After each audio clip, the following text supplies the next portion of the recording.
तो ये है जी कमरे की हालत। सारा सामान खुला पड़ा है। वैसे दिखने में बहुत ज़्यादा दिख रहा है लेकिन उतना है नहीं। वहाँ पोहा बन रहा है, 2 मिनट में बन जाएगा। ब्रेकफास्ट करके मैं निकलूँगा अभी।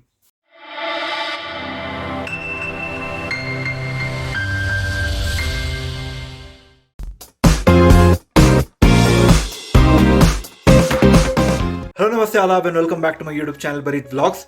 डेट है आज सितंबर 5। टाइम हो रहा है सुबह के 8:05। तो आज है डे 11 लद्दाख राइड का। मैं अभी मुलबेग से थोड़ा ही 1 किलोमीटर आगे हूँ। यहाँ एक गोम्पा था, बुद्धिस्ट मोनेस्ट्री या बुद्धिस्ट टेम्पल बोलते हैं उसको। तो वहाँ पे मैंने रूम मिल गया था कल रात को। तो आज की राइड जो है वो मैं आगे जाऊँगा।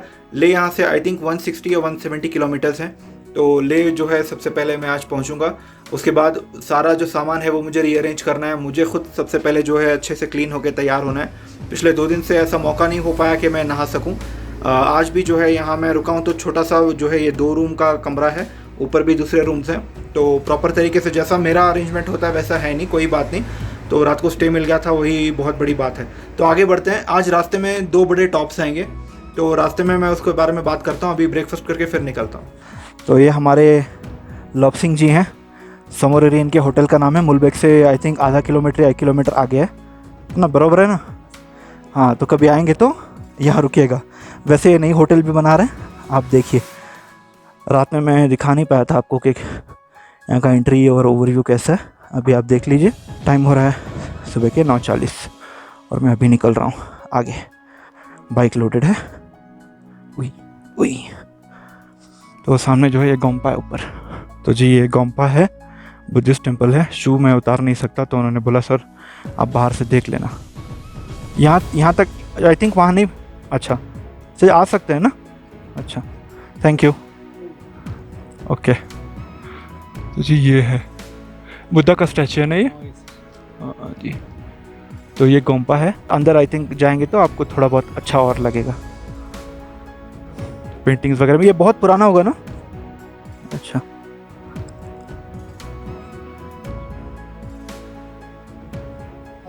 अच्छा 1st सेंचुरी का है। नाम क्या है इसका? चंबा। नहीं मतलब गोम्पा का नाम। अच्छा चंबा। अच्छा तो ये भी बिल्कुल इसके ऑपोजिट आपका रूम है। ये जो है ये 2 होटल्स हैं। ये समोरेरी इनका है, बगल में एक और है। सीनरी बड़ी मस्त मिलने वाली है आगे भी। तो आप भी देखिए, हम भी देखेंगे। बढ़ते हैं अपने रूट पे आगे। ओके गाइस, तो टाइम है 9:50। ले यहाँ से 173 किलोमीटर्स है। तो आज की जो राइड है इसमें हम 2 या 3 मेजर पासेस जो है ना, नकीला पास, फुटुला, ये 2 नाम बताया। एक और नाम उन्होंने बताया, आई थिंक वो ले पे आएगा या पता नहीं, पहले कुछ आने वाला है। तो ये हमारी आज की राइड रहेगी। मौसम जैसा कि आप देख सकते हैं पूरा खुला है, इसलिए मतलब सितंबर जो है वो बेस्ट टाइम होता है ले और लद्दाख आने के लिए। वैसे आप मई जून में आएंगे तब भी अच्छा ही रहेगा। धूप भी रहेगी और बर्फ भी रहेगी, तो हवा में चिलनेस ज़्यादा रहेगी। तो मैं उतना ठंड नहीं संभाल सकता, इसलिए सितंबर में आ रहा हूँ। आपको बर्फ भी देखनी है तो आप उस टाइम आ सकते हैं। तो ये याक है, पहला याक दिख गया भाई। वाह वाह वाह वाह। और ये जो नदी जा रही है ना बगल से, मैंने कल आपको कहा था कि सिंध नदी है, शायद ऐसे बोला था मैंने। तो वो सिंध नदी नहीं है, इसका भी कुछ नाम बताया उन्होंने। ये लद्दाखी नाम ना ज़्यादा उतना हमको आदत नहीं होती, तो उतना याद नहीं रह रहे हैं। मैं कल रात सोच रहा था कि लामा यूरू चला जाऊं। फिर जब मैं वहां से आया कारगिल से और मुलबेग आया, जैसे ही मुलबेग का पता नहीं ये वादी बदल गई या पेड़ ज़्यादा थे, इतनी चिलिंग ठंड। मतलब अंदर मैंने गर्म जैकेट पहनी थी, बॉटम में मैंने एज यूजुअल वो अपना जीन्स पहन के वो रेनकोट का पैंट पहन लिया था। तो इतनी चिलिंग उसमें हवा मारी मुझे उतने से अंदाज़ा हो गया कि अभी आगे तो नमिकला आएगा, फिर फुटुला आएगा, फिर लामा यूरो आएगा। तो इतने 2 हाई पासेस हैं, मेरी हालत टाइट हो जाती फिर। और समझदारी वाली भी बात है, आप भी नज़ारे देख सकते हैं अभी। वैसे देखिए कल शाम को मैंने दिखाए थे तो ऐसे ही नज़ारे आपको दिखे थे, और आगे भी ऐसे ही रहेगा मुझे पता था, इसलिए मैंने सनसेट के बाद भी राइड कर लिया। लेकिन ये वाला हिस्सा जब आते हैं ना ले से पहले, अब ये जो हिस्सा में एंटर किया हूं ना, इसका लैंडस्केप कंप्लीटली अलग है। कल शाम को जो मैंने आपको पहाड़ दिखाए थे वो प्रॉपर पहाड़ जैसे थे। ये ऐसा लग रहा है जैसे मिट्टी है जो सॉलिड हो गई है। मैंने अभी इंजन ऑयल लेवल चेक करने के लिए सुबह देखा, क्योंकि घर से जब से निकला हूँ 3,500 किलोमीटर चल गई है बाइक। वैसे 2 दिन पहले मैंने देखा था तो ऑयल था, मतलब एकदम काला भी नहीं हुआ था, ब्राउनिश हो गया था, मतलब आर पार दिख रहा था ऑयल के। तो मुझे लगा अच्छा खासा ही चल रहा है ऑयल अभी भी, इसलिए मैंने फिर से कुछ टॉपअप वगैरह नहीं किया। ऊपर तक लेवल आ रहा था। ले आज पहुँचूंगा तो बाइक को वॉश करवा के इंजन ऑयल में चेंज करवाऊँगा, बेसिक मेंटेनेंस करवाऊँगा, जैसे ब्रेक टाइट कर लूँगा, क्लच टाइट कर लूँगा थोड़ा। आज सबसे पहले रूम पे मुझे अपने सामान अपना जो सामान है पूरा वो रीअरेंज करना है। बाकी धूप है भाई साहब, अच्छी खासी धूप है। सूरज ना अभी भी देखिए, जब मुझे शूट वूट करना है तो ऐसे पोजीशन पे है कि मैं कुछ शूट करूँ। अभी कैमरे से अभी मैं अगर आगे के पहाड़ शूट करना चाहूँ तो पूरा वो लेंस पे वो पड़ जाएगा, धूप पड़ जाएगी। Don't be gamma in the land of llama. भाई साहब ये ना खूबसूरती और बढ़ जाती है। इलेक्ट्रिक के जो तार गए ना, अब फ़ोटो पकड़ने से वो ये पोल तार वगैरह सब आ जाएंगे। पर ये भी ज़रूरी है, बिजली कैसे पहुंचेगी नहीं तो।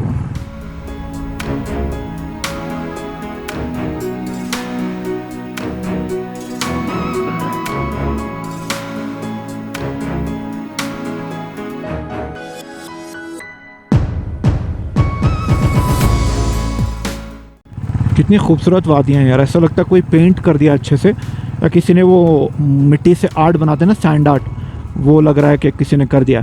और ये नदी है वैसे जो अभी सूखी हुई है, सीज़न रहेगा तो जाएगा पूरा पानी सब जगह से। ठंडी हवा है, इतनी नहीं कि नहीं बेयर कर सकते। जैसे नॉर्मल हिल स्टेशन पर अगर आप जाएंगे कहीं पे भी प्लेन लैंड में, जैसे ऊटी, कोडाइकनाल या जो भी है माउंट आबू वगैरह लोग जाते हैं, तो वहाँ पे जब आप जाएंगे तो जैसे ठंडी हवा चिलनेस आपको मिलेगी ना, उतनी ही है यहाँ पे भी। अभी धूप है इसलिए धूप वो कम होगी, कम तो नहीं होगी, बादल तो आने के कोई चांस नहीं है। पर फिर भी अगर शाम को अगर पहाड़ों के पीछे सूरज जाता है तो चिलनेस बढ़ जाएगी। एक चीज़ मैं आपको बता दूं कि ऐसी जो जगह है ना जहाँ सिर्फ पहाड़ हैं, पेड़ नहीं है, यहाँ पर अगर शाम भी हो जाती है ना, सनसेट हो जाता है और अंधेरा भी हो जाता है, तब भी आपको ठंडी चिलनेस हवा नहीं मारेगी। रीज़न बीइंग ये पहाड़ जो है दिन भर इतनी गर्मी सोख चुके होते हैं कि वो पहाड़ ऑलरेडी गर्म होते हैं, तो ठंडी हवा चलने के बावजूद भी वो आपको ठंड जो है उसको ठंड महसूस नहीं करवाएंगे पहाड़। अगर पेड़ आ जाते हैं ना अचानक से तो एकदम से 3 गुना बढ़ जाती है, समझ लीजिए। नमिकला 3 किलोमीटर है। वो बर्फ़ है क्या वहाँ जो सफ़ेद सफ़ेद दिख रहा है यार?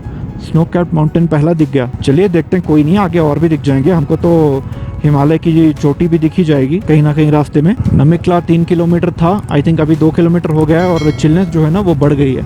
सोचिए रात में अगर मैं रास्ता आता तो क्या हालत होती। तो आ गए हम नमिकला पे। वैसे मैंने सोचा था कुछ PR स्टिकर्स बनाऊं, बना नहीं सका। तो जी वेलकम टू नमिकला।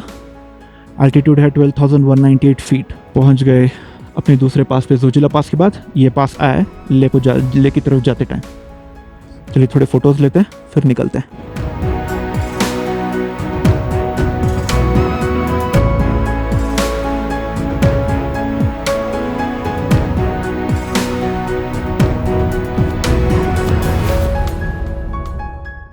वैसे यहाँ से मुझे पहला जो है स्नो कैप्ड माउंटेन दिख रहा है। हल्का सा ही है पर और भी बड़े मिलेंगे रास्ते में। तो ये है जी नमिकला पास। चलिए आगे बढ़ते हैं। तो गाइस सक्सेसफुली नमिकला क्रॉस कर लिया हमने 12,198 फीट। अभी स्लिपरी रोड कंडीशंस हैं, पता नहीं कैसे कहाँ है। ओहो ये तो अच्छा खासा रोड है, शॉर्टकट मार लेते हैं। तो अभी ढलान है तो गियर पे उतार लेंगे बाइक को। अगर ये सीज़न होता ना टूरिस्ट का तो लोग भरे पड़े होते, मुझे बाइक ऐसे पार्क करके फ़ोटो भी लेने को नहीं होता, इतनी भीड़ होती है। तो बाकी नज़ारे ही नज़ारे हैं, देखिए देखिए देखिए। तो ये है जी sinking road. Second gear, first ही डाल लेते हैं। ओह देखा, this is called engine braking. हाँ कंफर्टेबली गोइंग। तो ये है मतलब सिंकिंग एरिया का। वैसे वहाँ हिल स्टेशन पे इसको बस हेयर पिन बेंड बोलते हैं, तो हम समझ जाते हैं कि बहुत स्टीप होगा और एकदम से डीप कर्व होगा। बाकी यार नज़ारे ही नज़ारे।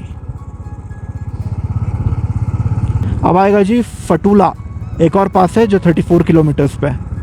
तो उसकी एल्टीट्यूड देखते हैं कितनी है। इसकी तो 12,000 थी। थ्रॉटल का तो कोई काम है नहीं, यहाँ गियर पे जाती रहेगी गाड़ी। शोबाजी है, शोबाजी नहीं, रिस्ट में ना दर्द हो रहा है इसलिए ऐसे रखा है, शोबाजी नहीं है। राइट के हाथ पे ना थोड़ा वो हो रहा है, इफेक्ट पड़ रहा है। हैंडल का पता नहीं क्या कुछ तो प्रॉब्लम है या क्या है पता नहीं। नीचे बड़ी सी नदी है पानी थोड़ा सा भी नहीं। वैसे मैंने बहुत जगह पर पढ़ा है, बहुत से रिसर्च पेपर्स भी मैंने पढ़े हैं जहाँ पे लिखा गया है कि लद्दाख में पानी की स्कैर्सिटी हो रही है अभी। जैसे जैसे टूरिज़्म बढ़ रहा है ऊपर, मतलब जैसे ग्लोबल वार्मिंग भी हो रही है, तो ग्लेशियर्स जो है वो ऊपर से मेल्ट होके ख़त्म हो रहे हैं। तो इतनी बड़ी बड़ी जो नदियाँ आप देख रहे हैं ऑफ सीज़न में भी, मतलब ऐसे टाइम पे भी ऐसा होना चाहिए था यहाँ पे कि ये जो नदी दिख रही है ना आपको नीचे, इतनी पूरी खाली पड़ी है, इसको भरा होना चाहिए। भरा नहीं तो भी कम से कम झरने, बारीक से जो स्प्रिंग है ना, एटलीस्ट देखो वहाँ से एक नदी आ रही है, यहाँ से एक नदी आ रही है, अभी दो आके यहाँ मिलने चाहिए थे पर वो नहीं हो रहा है। तो वो एक मेजर कंसर्न है लद्दाख के लिए कि पानी का जो है यहाँ थोड़ी स्कैर्सिटी हो रही है अब। इसलिए ड्राई टॉयलेट्स का भी जो है यहाँ पे इन लोगों ने कुछ शुरू किया है कि आप अगर टॉयलेट्स या वॉशरूम यूज़ कर रहे हैं तो पानी इस्तेमाल नहीं कर सकते, आपको मिट्टी इस्तेमाल करनी पड़ेगी फ्लश करने के लिए। फ्लश नहीं, बस डंप कर दे रहे हैं उसको जैसे। तो मैंने तो बस देखा था, मतलब वो रिसर्च पेपर्स और बाकी सब मैंने बस देख के पढ़ा था। ये यहाँ देखने से पता चल रहा है कि सच में यहाँ बहुत स्कैर्सिटी है। देखने के लिए आपको लगेगा ना इतनी सारी नदियाँ बह रही हैं, इतने सारे ग्लेशियर मेल्ट होके आ रहे हैं, हाँ आ रहा है, पर उस जगह नहीं आ रहे हैं जहाँ पे पॉपुलेशन है। प्रॉब्लम वो है। नज़ारा भी देखिए, ऊपर थोड़ा हरा हरा है पहाड़, वो मतलब रंग बिरंगे पहाड़ हैं भाई इधर का। बड़ा मतलब जो है ना वो सीनिक लैंडस्केप है। तो कुदरत भी क्या चीज़ है, एक पहाड़ एक रंग का रहेगा तो उसके बगल वाला पहाड़ वो रंग का होगा ही नहीं। ऐसे देखने से लगेगा ना पूरा एक ही है, नहीं वो दो होंगे, ये एक पहाड़ है, ये एक पहाड़ पीछे एक और है, फिर उसके पीछे छोटा है, फिर वो बड़ा हरा है, उससे पीछे जो सबसे ऊंचा है वो अलग है। ये देखिए नीचे जेसीबी काम कर रही है। अब ये तो आधा मिट्टियाँ उठा उठा के उसका रिवर बेड बर्बाद कर देंगे। और देखिए, और वो कुछ बन भी रहा है नीचे। अभी आपको ना सामने ऐसे लग रहा होगा जैसे धुंध है, ये ऐसे आपको लग रहा होगा धुंध है, धुंध नहीं है, धूप ऐसी है कि वो मतलब ना दिख नहीं रहा है, एकदम सब कुछ क्लियर नहीं दिख रहा है। ये कौन सा चेक पोस्ट है भाई? एक बात बता दूं, कल जब मैं लद्दाख स्टेट एंटर कर रहा था, जहाँ पे मैंने वो कोविड रिपोर्ट सब दिखाया ना, किसी ने मुझे रोका ही नहीं वहाँ पे।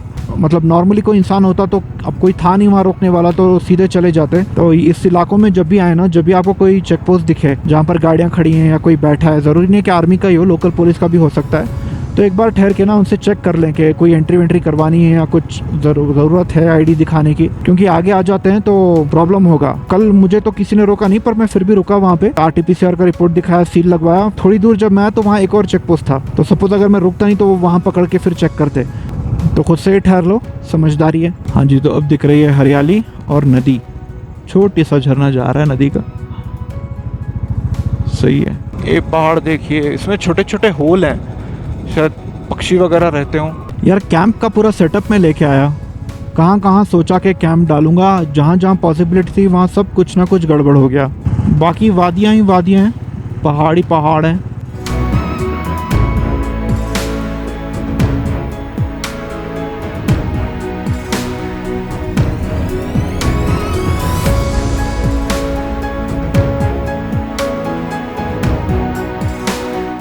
ये नया ब्रिज है शायद, पुराना वाला देखिए क्या हालत हो गया, तो नया वाला बना है। तो जी ये कोई बायुल द इनविजिबल विलेज, ये लेफ्ट लेने से शायद अंदर जाता है। अंदर कोई गांव है जो आपको यहाँ से नजर नहीं आएगा। अंदर म्यूजियम भी है, अगर आप जाकर कुछ हाइकिंग वगैरह कर, वैसे ये नदी है, बहुत बड़ी नदी है, पानी अभी नहीं है, होता तो और ज्यादा आपको खूबसूरत दिखता। आप अंदर जा सकते हैं, म्यूजियम है, गाँव है, उनके घरों में आप रह सकते हैं, उनका लाइफस्टाइल देख सकते हैं, हाइकिंग आप कर सकते हैं।